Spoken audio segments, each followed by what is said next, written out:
Alright guys, and welcome to another video. Today we're going to be counting down the top 10 tips and tricks for a Warlock in TBC Classic. We'll have tips and tricks relevant for both PvE and PvP content, particularly tips to help the raid, save gold, counter certain classes in the arena, and most importantly, let's be honest, for a Warlock, to increase your DPS. So let's jump in. By the way guys, if you're thinking about leveling a Warlock or any other class, you might want to check out Rested XP, which is a really good leveling guide made by power levelers, and if you consider purchasing one of the guides, you will actually be helping the channel quite a lot, so please check that in the description if you are interested. But anyway, let's get on with the video. So my first one is a very quick tip. So as you know, a warrior will sometimes use an ability called Spell Reflect, and sometimes that can be very irritating for a Warlock because you always end up reflecting one of your dots. But if you react quick enough and use a rank 1 Curse of Recklessness on a warrior when they are using Spell Reflect, then that effect will be reflected onto you, and as you know, Curse of Recklessness prevents you from being feared. So that can be very useful if, for instance, you're against a warrior and a warlock in 3v3, because then that warlock will not be able to fear you for the duration of Curse of Recklessness debuff. So weirdly, you can use one of your debuffs on yourself to actually gain an advantage. So next I want to talk about this Hellstone Trick that your raid can use together.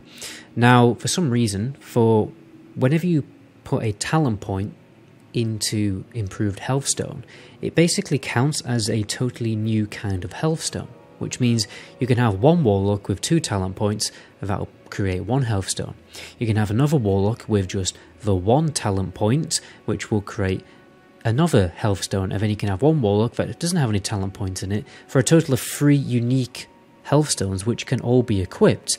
Now obviously you can't use them at the same time because it will have a cooldown, but in longer fights you can basically have a Hellstone every 2 minutes for the entire raid. So that would nearly be about 6,000 to 7,000 health that you can gain in a single raid fight. Now for our next tip, I want to talk about the Voidwalker's AoE taunt called Suffering, because the max rank, if you look very closely, doesn't just taunt the enemy. You can actually use this to your advantage in PvP because it reduces the chance for the enemies to be able to hit you by a certain percentage. If you look closely here, it will actually reduce the chance of an enemy hitting you by 10%. So if you're against a composition where you don't really need the Fell Hunter, and say for instance you're against 2 melee, like you're in a freeze comp against a rogue and a warrior, then actually popping out a Voidwalker will probably be more advantageous because you can take advantage of that Suffering spell, but also the Demonic Sacrifice, well not Demonic Sacrifice spell, but the Sacrifice Voidwalker spell,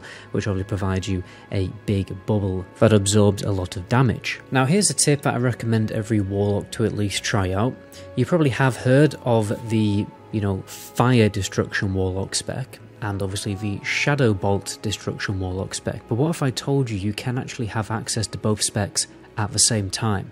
So, but why, you might be asking, why would that be good? Why would that be advantageous? Well, if you're in a group with just a fire mage, they are going to provide a 15% increased fire damage debuff to the target, okay, with their improved Scorch talent, which means if you deal fire damage instead of shadow damage with a mage in the group, you will actually end up doing more damage.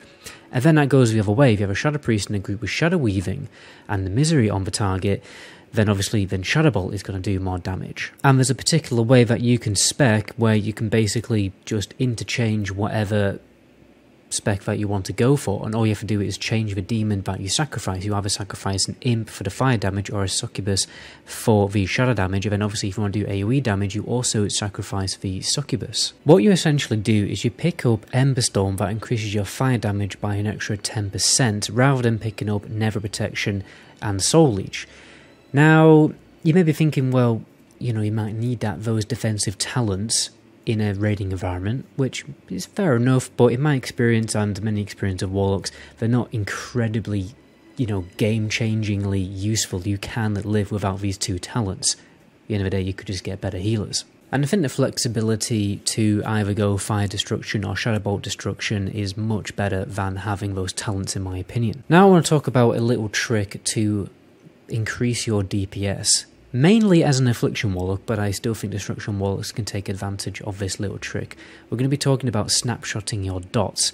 Now, basically, pre-Walls of Drana, before dynamic dots were introduced into the game, what would essentially happen is whenever you apply a dot to the target, it would take a snapshot, like imagine it like taking a picture of your current stats at the time, and it will basically behave as if that damage has been buffed. Funny enough, it would do this even if you only had 1 second left of a particular trinket ability, or a proc effect like from the tier 4 shadow damage bonus effect. So essentially what you should always be doing is popping whatever effect that you can from trinkets and then apply your dots so that your dots will do increased damage, and then try and refresh them just before that big damage increase effect falls off, and then basically squeeze that little bit of extra damage out of your dots. As a Destruction Warlock, you'll probably mainly only be doing this with Emulation, when Emulation is viable to be put into your rotation. But if all the curses have been assigned by your raid leader, the ones that are quite mandatory, like Curse of Elements and everything, and then there's one left over, then what you should be doing is basically doing this with Curse of Doom, okay? Because even though Curse of Doom takes ages to deal its damage, it will, if you pop it, when you've popped something like the icon of a silver crescent, it will basically deal the damage as if it was buffed. So if you just pop your trinket, or pop your trinket the precise time that something else procs, like your tier 4 set, pop them both at the same time and then use Doom, then Doom will do a lot more damage when it finally, the damage finally kicks in. You can also exploit certain boss mechanics to do this, like for instance Netherspite, that increases your damage just before you're about to jump out of the the blue beam. You can pop a Curse of Doom, and then that Curse of Doom will do ridiculously increased damage when it does eventually pop off later. While we're talking about snapshotting dots, I think it's worthwhile talking about Immolation. I think quite a few Warlocks know this by now, but it surprises me how people still don't know about this. You should actually be using Immolation in your rotation, because the entire damage of the Immolation effect and its dot will do more damage than a single Shadow Bolt. It won't do more damage than a Shadow Bolt crit, which is why later on in the expansion, when most of your Shadow Bolts are critting, you don't really need to use Emulation that much. But yeah, overall, you should be popping it into your rotation and trying to time it with, again, your trinket pops that increase your spell power, or your tier 4 bonus spell power effect. Now, quickly I want to talk about the Soul Siphon talent. If we read this very quickly, increase the amount drained by your drain life and drain mana spells by 5% for each affliction effect on the target, up to a maximum of 60%. The key thing here in this talent is affliction effect, okay? So you're probably thinking, well, that just means your dots. Well, actually, it doesn't, okay? So you've got, fair enough, you have your dots, okay? Let's say, for instance, you've got Curse of Agony, you have Corruption, right? But what people don't know is if you just put 1 point into Shadow Embrace, that adds a debuff, and it counts as an affliction effect. So if you just put 1 point into this talent, that means you're good at Soul Siphon, will get an extra 5% healing from Drain Life. Okay? And on top of this, you can also use Fear. When you use Drain Life with a Fear, it's going to be increased by an extra 5%. So basically, if you're, trying to maximize the amount of health you're going to get from Drain Life, pop that talent, put 1 point, in that talent, and pop Drain Life when the mob is feared. And with Soul Siphon, stacking with Demonic Ages, that's an extra 90% extra healing from Drain Life. You can even take a little bit further and get the tier 1 set bonus. I think it's pretty sure it's only the 2 set bonus, or 3, which increases the amount of health you get from Drain Life by an extra 10% for a total of 100%. So, great little trick basically for when you're either out in the world doing primal farming, you want a little bit of extra sustainability and survivability and everything like that. Last thing to mention is that Siphon Life also counts as an affliction effect, so we'll give you another 5%. Obviously, Unstable Affliction will count towards it as well, and so will Howl of Terror, so be mindful of all of those effects that will increase Soul Siphon's healing. Now, for my next tip, I want to talk about Threat. Okay, as you have probably discovered by now, playing a Warlock, it's very difficult to just spam Seed of Corruption when you have a Druid or Warrior tank, particularly if you don't have that much gear yet.